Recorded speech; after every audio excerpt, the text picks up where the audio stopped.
सबसे ज़्यादा पावर तीन ही लोगों के पास होती है, या तो पीएम, या तो सीएम, या तो डीएम। एक ऐसी कहानी मैं आप लोग को सुनाने जा रहा हूं जिसे सुनकर आप भी हैरान हो जाएंगे। एक लड़का होता है जो कत्ल करता है और सब कोई कत्ल करने के बाद पुलिस से, जज से, डीएम से दूर भागते हैं। कहीं सुनसान इलाके में अगर कोई लाश है तो दफनाते हैं या दूर ला के फेंक देते हैं।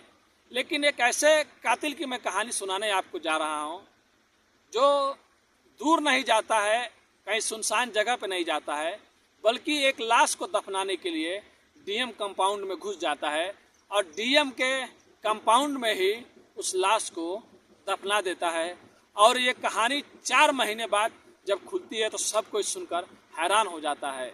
जहाँ से सबको डर लगता है वहीं पे ये बंदा वहाँ पे जाकर एक लाश को दफना देता है। और जब 4 महीने बाद ये गिरफ्तार होता है और उसकी असलियत बाहर आती है, तब लोगों को पता चलती है कि इसने जिसका कत्ल किया था उसकी लाश डीएम के कंपाउंड में दबी हुई है। तो चलिए पूरी कहानी को इस वीडियो के माध्यम से आप लोग को बताएंगे। उससे पहले आप लोग से रिक्वेस्ट करते हैं, अगर आप हमारे चैनल पर नए हैं तो चैनल को सब्सक्राइब, लाइक, शेयर, कमेंट करना मत भूलिए। तो नमस्ते, आदाब, सत श्री अकाल। आज की जो मैं सच्ची घटना आप लोग को सुनाने जा रहा हूँ, ये उत्तर प्रदेश का एक जिला लगता है कानपुर का ये कहानी है। 24 जून 2024 की ये कहानी है। एकता नाम की एक महिला होती है जिनका उम्र 32 साल होता है। वो सुबह के 7 बजे अपने जिम में जाती हैं जिम करने के लिए, और जाने के बाद 7 से 8 बज जाता है और अक्सर वो 8:30 या 9 बजे तक अपने घर वापस आ जाया करती थी। और उस दिन 24 तारीख को सुबह से शाम हो गया और एकता गुप्ता घर वापस नहीं आई। फिर उनके हस्बैंड परेशान हो जाते हैं, घर वाले परेशान हो जाते हैं और उनके हस्बैंड जाके पुलिस में एफआईआर दर्ज करा देते हैं। उनके हस्बैंड का नाम राहुल गुप्ता होता है। और ये जो कहानी जहाँ का मैं बता रहा हूँ, कुछ दिन पहले भी एक मैच भी हुआ था, आप लोग को मालूम होगा, ग्रीन पार्क स्टेडियम के पास हुआ था, वहीं पे ये जिम है। अब वो जाके पुलिस स्टेशन में एफआईआर दर्ज कराते हैं कि हमारी पत्नी जो 32 साल की है, जिसका नाम एकता गुप्ता है, वो सुबह से गायब है और शाम का टाइम हो गया है। शायद किसी ने किडनैप कर लिया हो और क्या मामला है कुछ भी नहीं मालूम है।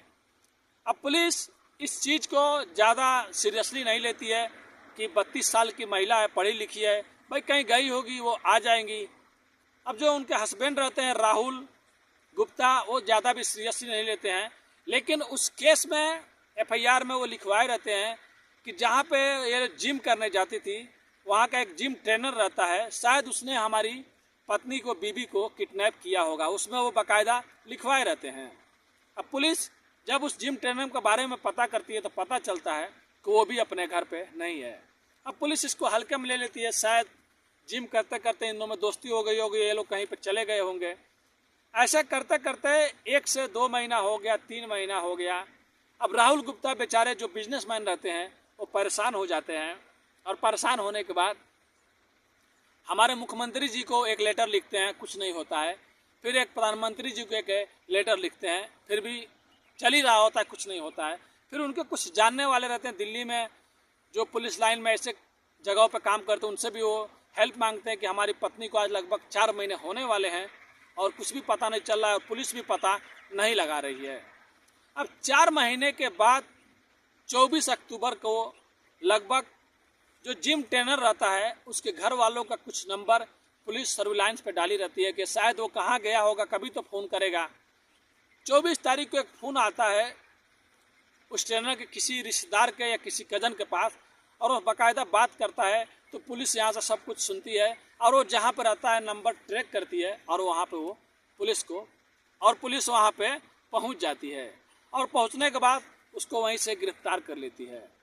अब जब जिम ट्रेनर को गिरफ्तार करती है 4 महीने के बाद, आज जब उसको थाने लेके आती है और उससे पूछताछ करती है कि ये बताओ एकता गुप्ता को तुमने क्या किया, कहाँ पे हो, क्या तुम जानते हो? पहले तो बोलता है साहब मैं कुछ नहीं जानता हूँ।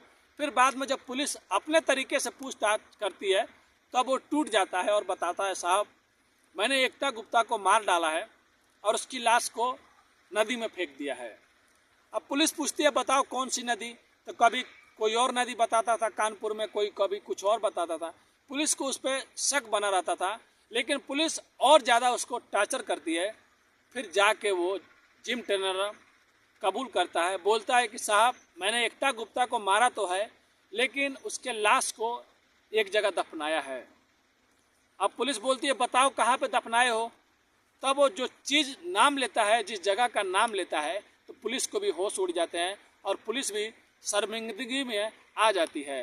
वो बताता है साहब मैं डीएम साहब के कंपाउंड में उस लाश को लाकर गाड़ दिया हूँ, दफना दिया हूँ। अब पुलिस इतना बात सुनती है, वो भी चौंक जाती है कि जो कातिल पुलिस से, डीएम से, जज से दूर भागते हैं, ये उन्हीं लोगों को घर के बाजू में जो डीएम कंपाउंडर है उसमें लाके ये उस लाश को दफना दिया है। वो भी 4 महीने से किसी को कुछ पता नहीं है।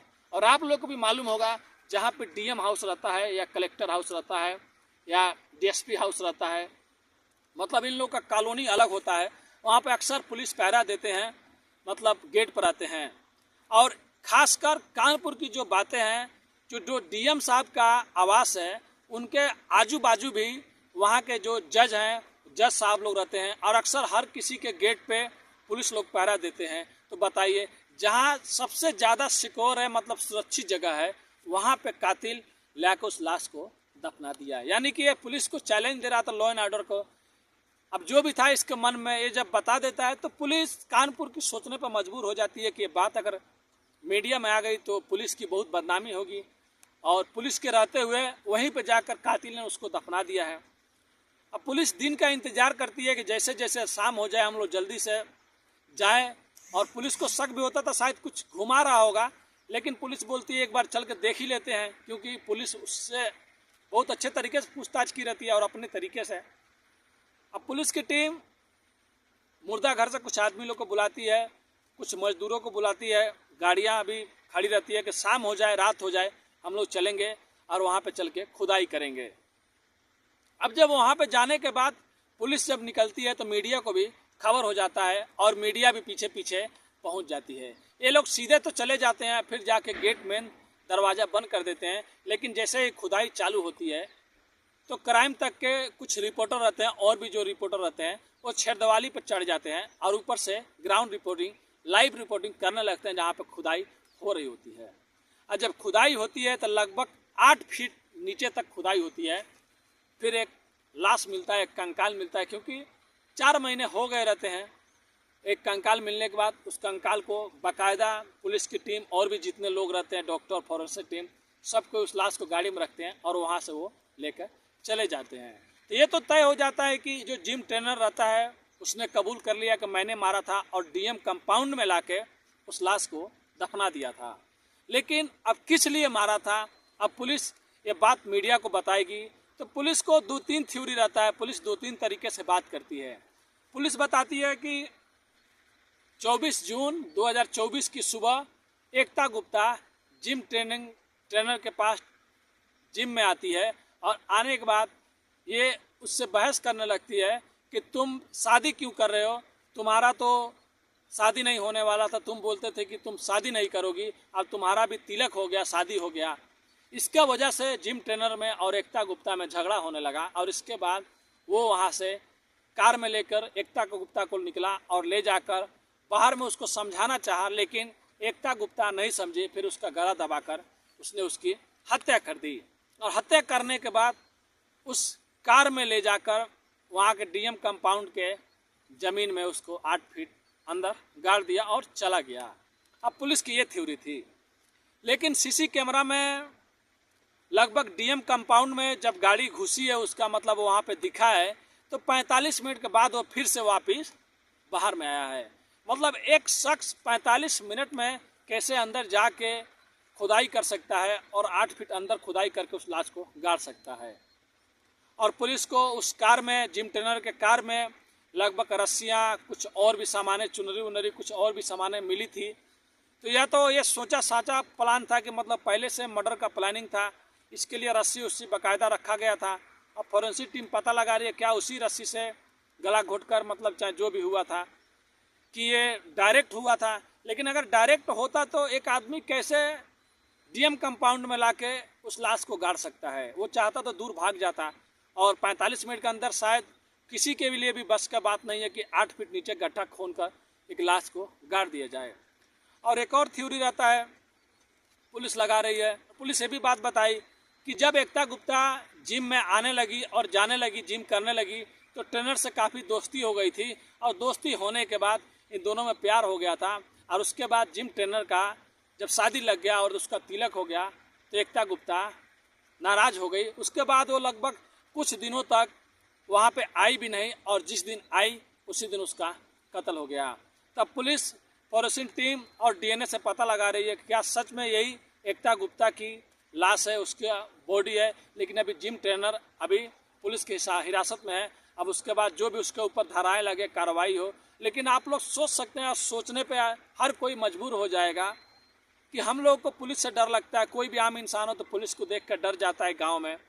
अगर उससे बड़ा कोई अधिकारी हो, जज हो गए, वकील हो गए, डीएम साहब हो गए, तो अक्सर लोग पहले ही हट जाते हैं कि जज साहब आ रहे हैं, डीएम साहब आ रहे हैं, कलेक्टर साहब आ रहे हैं। लेकिन यहाँ पे कातिल के दिमाग में क्या था कि जहाँ से सबको डर लगता है, सब कोई दूर भागता है, कातिल वहीं पे आके उस लाश को दफना दिया। तो अभी कातिल जेल में है, और उसको अभी जो भी उसके ऊपर कार्रवाई होगी तो मैं आप लोग को दूसरे वीडियो में ज़रूर बताऊंगा। लेकिन अभी कातिल ने अपना जुर्म कबूल कर लिया है कि किस लिए वो एकता गुप्ता का कत्ल किया, और जिम ट्रेनर जो है वो अभी उसकी शादी भी नहीं हुई है। तो ये आज की कहानी थी दोस्तों। कहानी सुनाने का उद्देश्य किसी का भी दिल दुखाना नहीं है, किसी को भी आहट पहुंचाने का नहीं है, बस लोगों को सचेत करना है अपने कहानियों के माध्यम से। अगर बोलने में कुछ गलती हो जाए तो अपने भाई को माफ़ कर दीजिएगा। अगर आप कहीं पे भी हैं तो सेफ रहिए, स्वस्थ रहिए। अगर आपको कोई भी परेशान करता है, कोई भी आपको परेशानी है, तो अपने घर के बड़े से ज़रूर बताइए या पुलिस की मदद ज़रूर लीजिए। मिलते हैं नेक्स्ट वीडियो में। धन्यवाद।